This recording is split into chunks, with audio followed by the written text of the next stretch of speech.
자, 오늘 우리에게 허락하신 하나님 말씀은 요한복음 16장 1절에서 11절까지의 말씀입니다. 요한복음 16장 1절에서 11절까지의 말씀입니다. 제가 가진 성경으로는 신약 175면이 됩니다.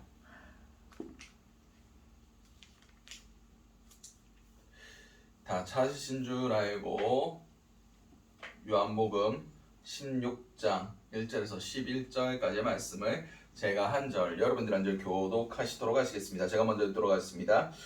내가 이것을 너희에게 이름은 너희로 실족하지 않게 하려 함이니 사람들이 너희를 출교할 뿐 아니라 때가 이르면 오는 너희를 죽이는 자가 생각하기를 이것이 하나님을 섬기는 일이라 하리라.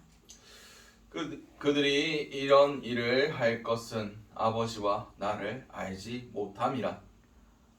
오직 너희에게 이 말을 할 것은 너희로 그때를 당하면 내가 너희에게 말한 이것을 기억나게 하려 함이요 처음부터 이 말을 하지 아니한 것은 내가 너희와 함께 있었음이라.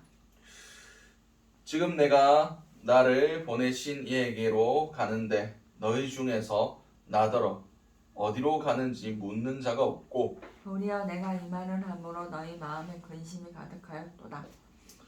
그러나 내가 너희에게 실상을 말하노니 내가 떠나는 것이 너희에게 유익이라. 내가 떠나지 아니하면 보혜사가 너희에게로 오시지 아니할 것이요 가면 내가 그를 너희에게로 보내리니 그가 와서 죄에 대하여 의에 대하여 심판에 대하여 세상을 책망하시리라. 죄에 대하여라 함은 그들이 나를 믿지 아니하며 의에 대하여야 함은 내가 아버지께로 가니 너희로 다시 나를 보지 못하며 심판에 대하여라 함은 이 세상의 임금이 심판을 받았습니다. 아멘. 자, 오늘 우리에게 허락하신 요한복음 16장 1절에서 11절까지 말씀을 가지고 예수님이 오신 이후 세 번째 라는 제목으로 함께 은혜를 나눴으면 좋겠습니다. 지금 대림절 둘째 주간을 보내고 있습니다. 대림절은 예수님께서 이 땅에 오신 그 성탄절을 기다리는 주일들입니다. 그래서 어제 밤에 제가 설교 준비하고 있을 때 유진 사모가 열심히 크리스마스 트리도 만들고 그랬습니다. 크리스마스 분위기, 분위기가 중요한 건 아니죠. 중요한 것은 우리 가운데 진정으로 이 땅에 오신 예수 그리스도를 기뻐하는 것이 있는가? 그분이 오신 이 땅에 오신 이유, 그 의미를 바로 이해하고 있는가? 이것이 가장 중요한 것임을 우리가 알았으면 좋겠습니다.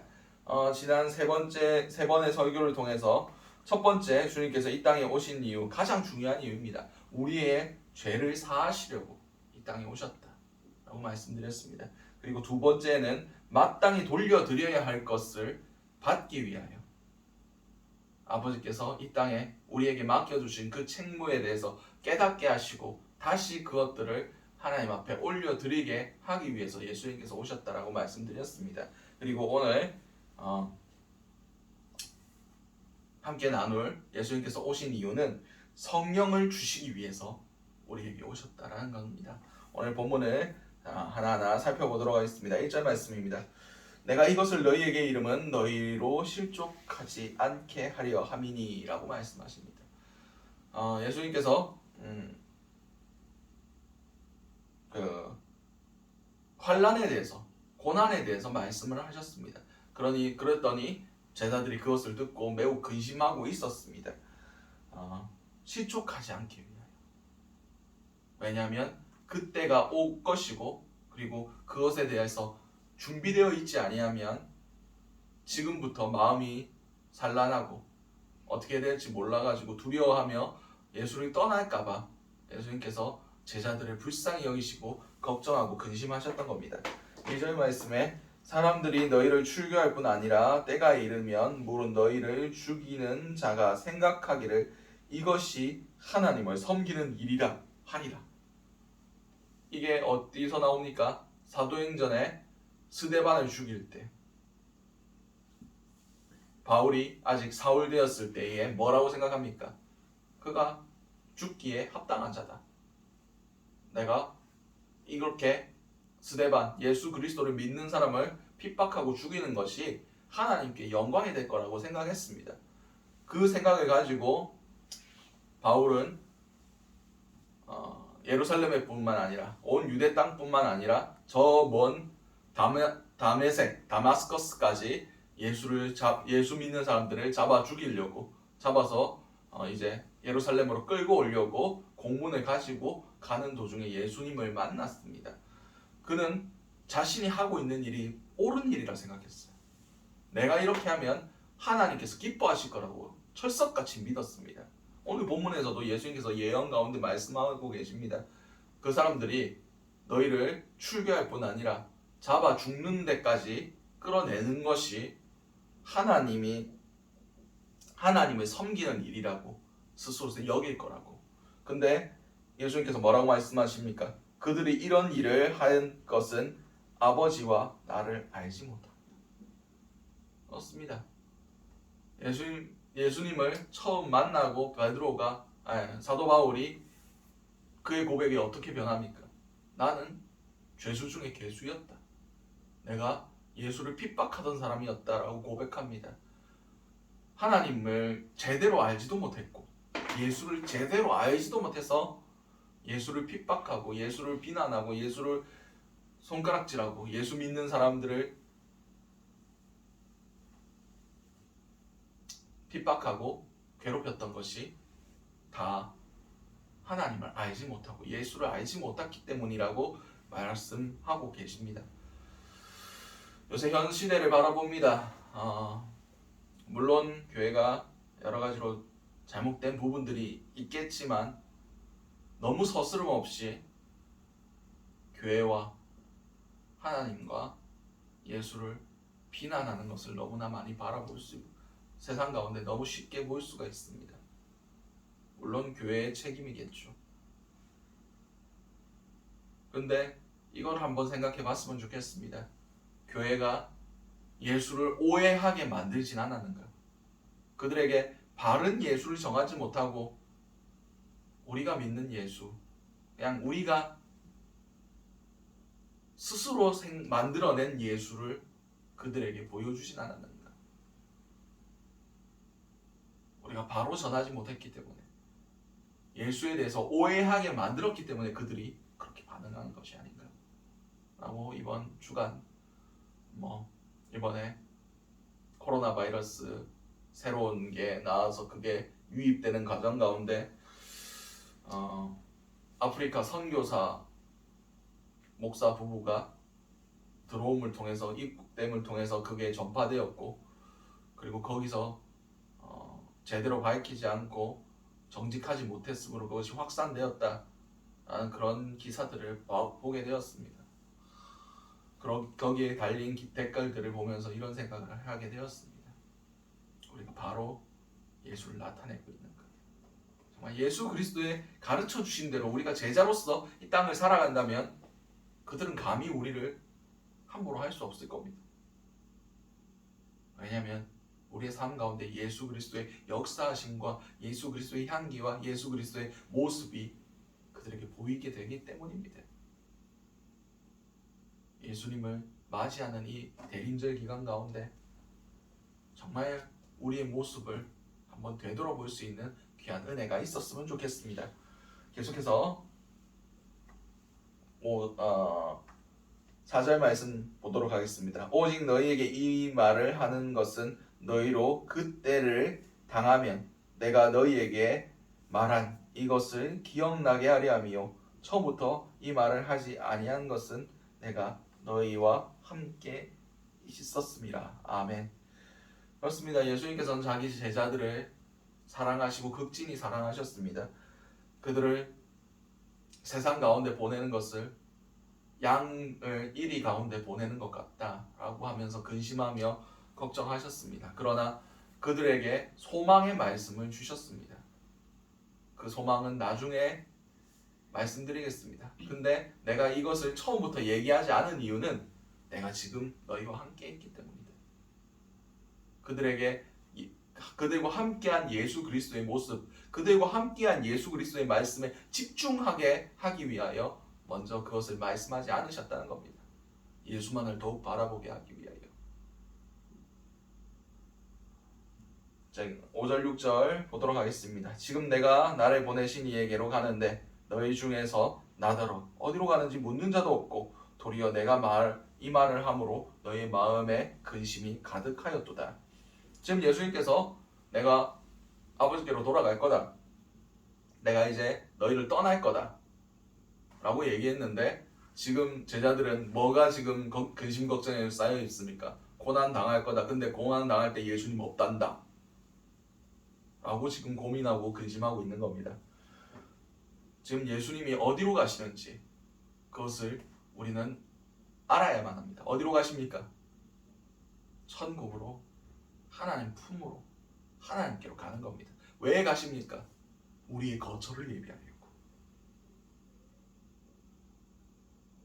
아버지 집에는 거할 곳이 많다라고 말씀하셨습니다. 거기에 거할 것이 부족하였더라면 내가 너희에게 일렀으리라. 내가 너희의 거처를 예비하러 간다 라고 분명히 주님이 직접 말씀하셨습니다. 근데 제자들은 거기에 관심이 없어요. 그냥 앞에 닥쳐올 일들, 환란에 대해서 주님께서 말씀하신 것에 지금 집중되어 있고, 그리고 그 가운데 주님이 없을 거다라는 것이 가장 두려워하고 있습니다. 그들 가운데 지금 뭐라고 말씀하고 계십니까?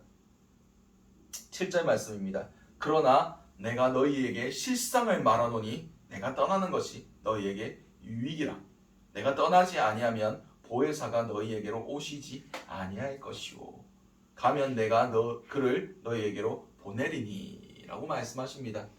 그렇습니다. 예수님께서 중요한 사역을 하실 때 특별히 데리고 간 사람들이 있어요.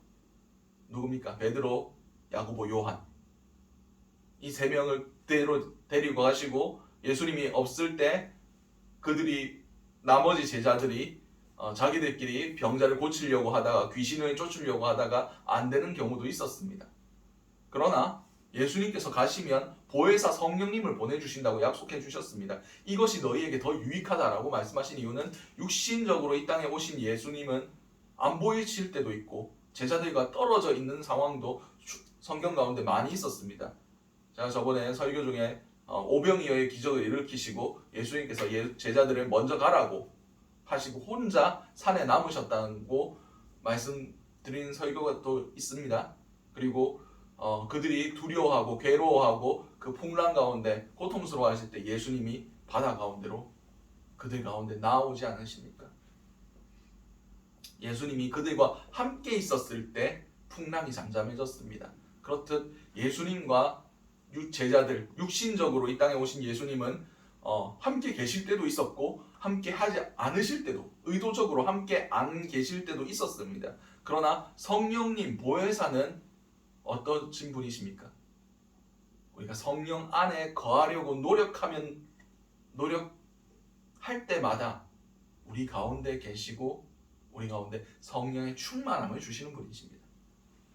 그리고 예수님 안에서도 물론 영적인 더 깊은 관계를 맺을 수 있지만 홀로 있을 때, 골방에 있을 때, 홀로 찬양할 때, 홀로 기도할 때, 홀로 말씀 볼 때 깨닫게 하시는 분이 성령 하나님이십니다.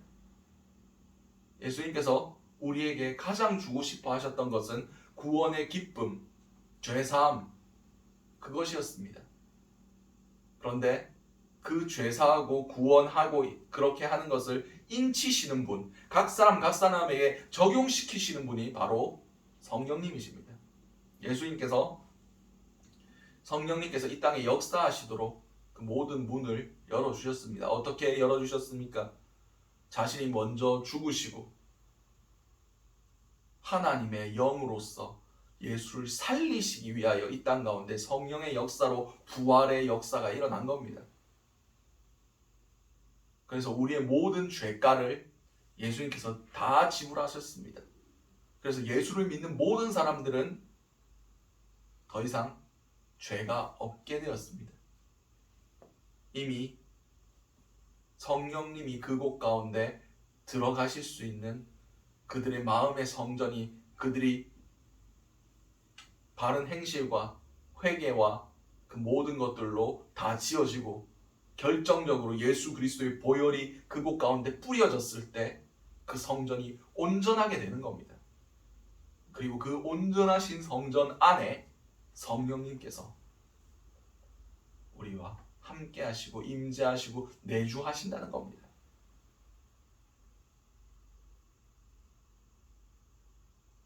예수님께서 비유를 통해서 말씀하셨습니다. 너희가 악할지라도 자식에게 좋은 것을 줄 알거든. 하물며 하늘에 계신 너희 아버지께서 구하는 자에게 좋은 것을 주시지 아니하겠느냐? 라고 말씀하시고 다른 본문에서는 구하는 자에게 성령을 주시지 아니하시겠느냐? 라고 말씀하셨습니다. 결론적으로 우리에게 좋은 것을 주기를 원하시고 그것은 성령이란 것을 우리는 성경을 통해서 알 수 있습니다. 왜 우리에게 성령이 필요합니까? 그것은 원래 우리 안에 성령이 있었기 때문입니다. 언제 있었습니까? 첫 창조의 모습 가운데 하나님이 자신의 생기를 성령을 그들에게 불어넣어 주셨습니다. 그래서 우리는 하나님과 소통할 수 있는 자였습니다. 그러나 인간이 범죄하고 이 땅 가운데 죄가 관영할 때 노아의 때에 하나님께서 다시는 하나님의 영이 너희와 함께하지 않을 것이다 라고 말씀하시면서 성령을 거두어 가셨습니다. 그때 사람이 육신이 됐다. 짐승과 다를 바 없는 그런 존재가 되었다는 뜻입니다. 하나님의 생기를 그들에게서 걷어가시고 물론 그 창조하신 것 가운데 영적인 조각들이 남아 있었을 겁니다. 그래서 그들이 그것을 갈급함을 채우기 위해서 인류의 역사상 무슨 일들이 일어났습니까? 잘못된 종교를 만들고 우상을 숭배하고 신적인 것들에 대하여 갈망하고 그래서 여러 가지 종교들이 생겨나게 되었습니다. 하나님에 대한 그런 영적인 것들에 대한 신적인 것들에 대한 갈망함 때문에. 근데 이제 믿는 자들에게 하나님께서 성령을 부어주시겠다고 약속해 주셨습니다. 이제 우리는 성령의 시대를 살아가고 있습니다. 정말 모든 자들에게, 모든 예수를 믿는 자들에게, 구하는 자들에게 성령을 주신다고 약속해 주셨습니다. 그리고 뭐라고 말씀하십니까? 그가 와서 죄에 대하여, 의에 대하여, 심판에 대하여 세상을 책망하시리라. 이 본문을 원어에 가깝게 번역하면 세상을 책망한다는 것은 세상이 잘못 생각하고 있는 것을 깨닫게 하실 것이다 라고 말씀하고 계십니다. 뭐에 대해서 깨닫게 하십니까? 죄에 대하여, 의에 대하여, 심판에 대하여 세상이 오해하고 있었던 것을 깨닫게 할 것이다 라고 말씀하십니다. 죄에 대하여라 함은 그들이 나를 믿지 아니함이요 라고 말씀하셨습니다. 많은 사람들이 죄를 그냥 율법만 안 범하면 되지, 사람들에게 해코지 안 하고 법적으로만 해당되는 것, 죄를 범하지 않고 살인하거나 도둑질하거나 그런 것들 안 하면 되지, 그 정도라고 생각합니다. 그러나 하나님의 뜻은 이 땅 가운데 예수를 보내시면서 내 아들이니 이는 그들이 이를 존대하리라, 예수를 기쁘게 맞이하길 바랬습니다. 하나님의 아들로서 그의 권위를 인정하고 주께 영광을 돌리게 하기를 원하셨습니다.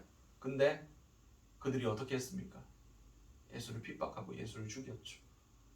죄는 율법을 다 지킨다고, 율법 가운데 흠이 없다고 죄가 없는 것이 아닙니다.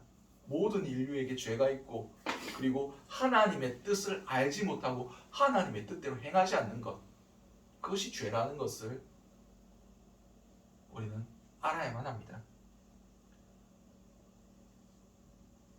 그들이 예수를 믿지 않는 죄, 그들이 예수를 거부한 죄,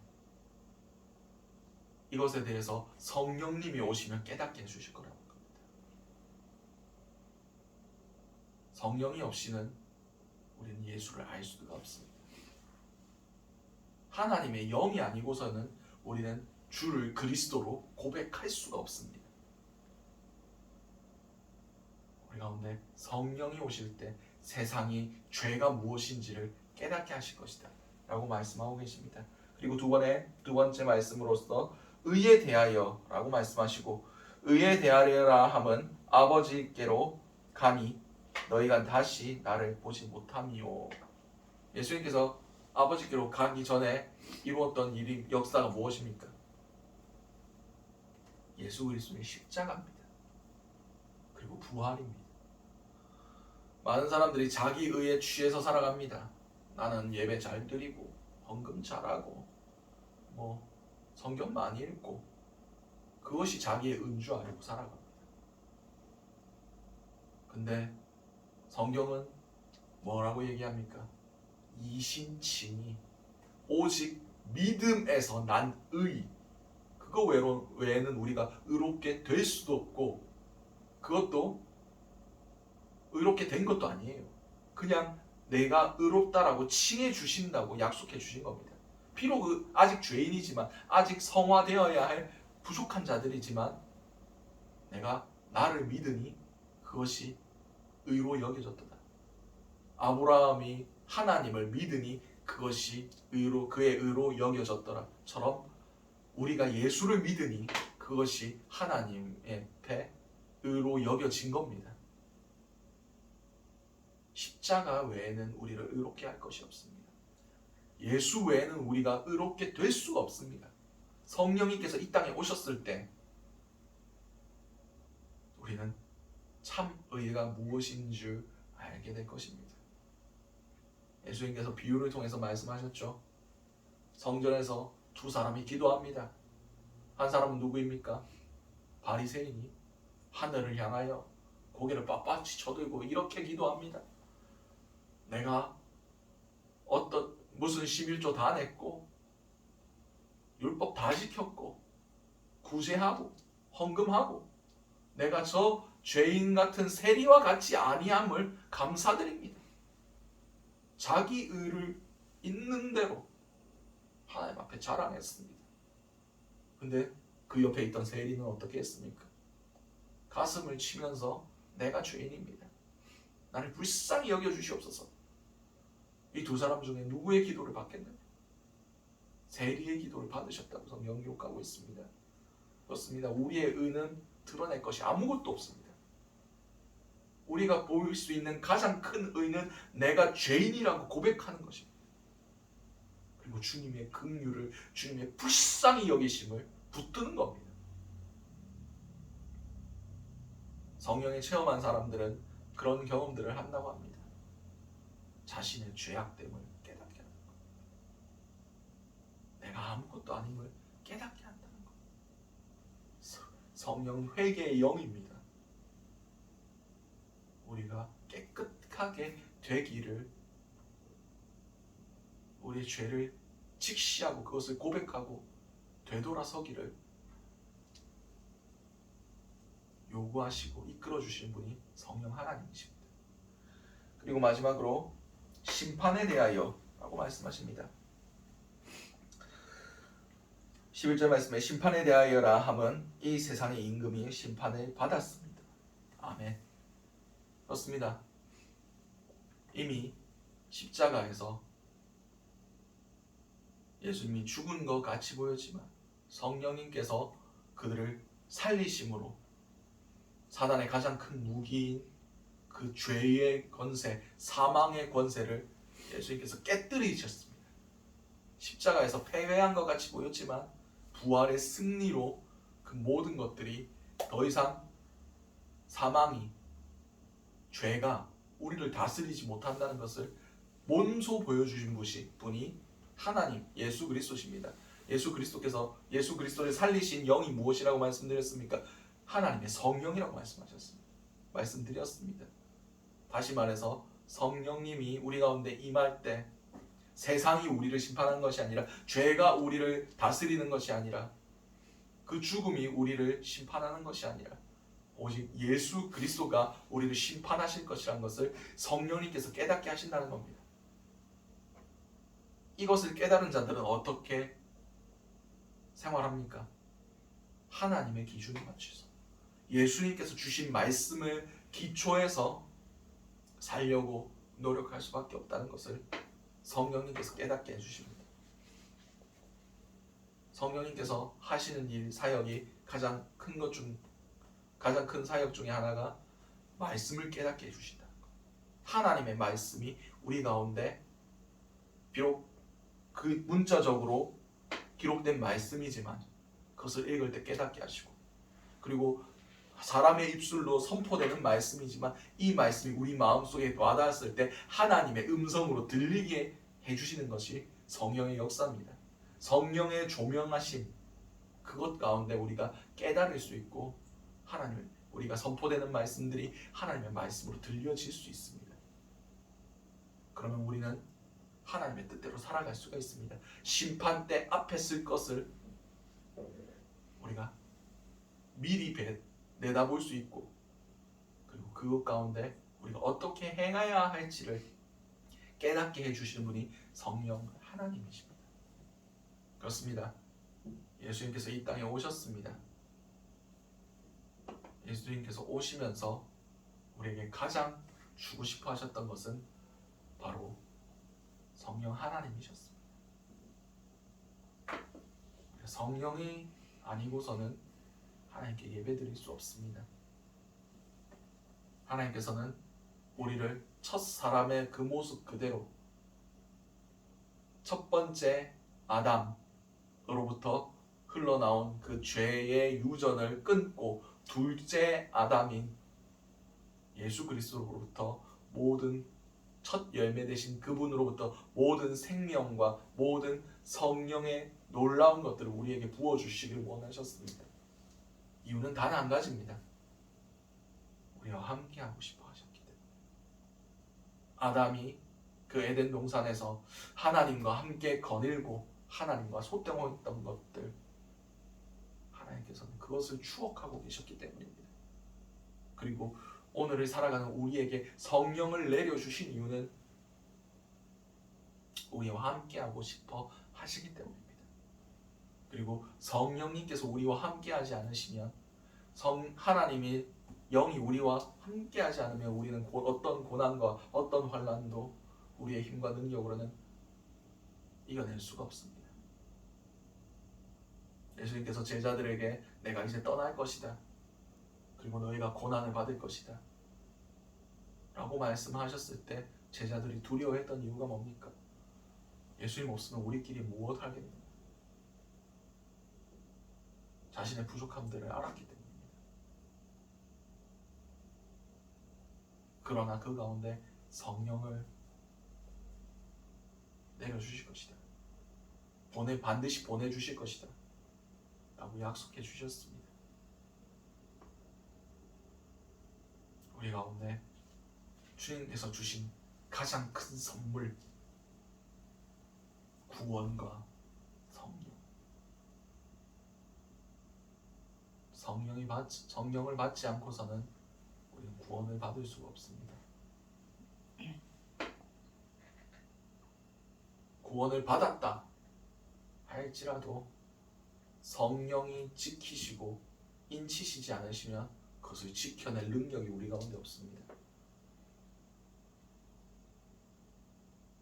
우리는 모든 믿는 자들은 성령의 충만함을 구해야 되는 이유가 바로 여기에 있습니다. 하나님의 영이 우리 가운데 함께 하시길 간절히 소원합니다. 그렇기 때문에 예수님께서 부활하신 제자들을 만나시고 처음 하신 말씀이 무엇입니까? 그들에게 숨을 내쉬면서 성령을 받으라. 마치 인간을 처음 창조하시고 그의 코에 생기를 불어 넣으셨던 것 같이 숨을 내쉬면서 성령을 받으라. 예수님이 부활하시고 나서 가장 처음 주셨던 것, 그것은 성령이었습니다. 그리고 오순절 마가의 다락방에서 거기에 모인 120여 모든 성도들에게 주의 성령이 임했습니다. 이제 오늘 설교 이후에 네 번째 설교로 예수님께서 이 땅에 오신 이유, 교회를 세우기 위해서를 말씀드릴 겁니다. 성령이 이 땅 가운데 오심으로 이 땅에 교회가 세워졌습니다. 다시 말해서 지금 생명수 교회에서 유진 사모 한 분 앞에 앉혀놓고 지금 설교하고 있습니다. 근데 이곳 가운데 성령이 계시면 이곳은 교회입니다. 그러나 수천 수만 명 모인 교회 가운데 그곳에 성령이 계시지 않으시면 그곳은 교회가 아닙니다. 그냥 사람의 모임일 뿐입니다. 성도를 성도되게 하고 교회를 교회되게 하는 것, 그것은 성령에 달려 있습니다.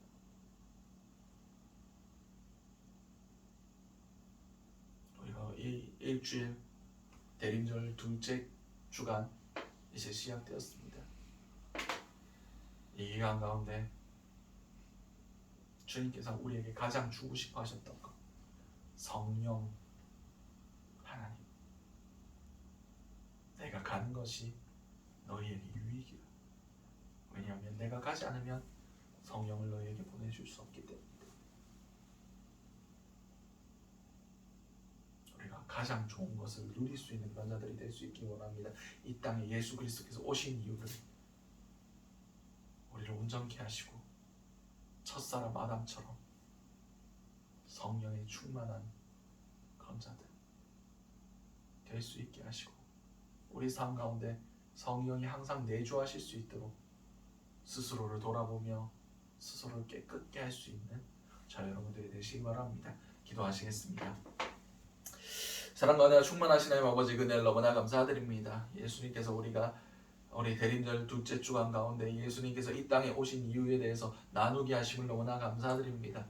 주님께서 우리에게 가장 주고 싶어 하셨던 것은 바로 성령 하나님이시란 것을 우리가 깨달아 알게 하심을 너무나 감사드립니다. 우리 삶 가운데 성령님께서 항상 내주하시도록 우리 스스로를 점검하며 우리 스스로를 깨끗게 하며 우리가 주도권을 성령님께 내어드리며 성령님과 동행하는 그런 삶을 살아가기를 원합니다. 그런 걸 통해서 어떤 앞으로 닥칠 환난과 고난 가운데서도 주님 성령을 의지함으로 우리가 능히 이길 수 있는 그런 자들 될 수 있게 하시고, 날마다 성령이 충만한 교회 가운데 성령이 충만한 성도로서 거룩한 산 제물의 예배를 올려드릴 수 있는 우리 생명수교회 성도들 될 수 있게 도와주시옵소서. 이 모든 것들을 살아계신 우리 주 예수 그리스도의 이름으로 기도드렸습니다. 아멘.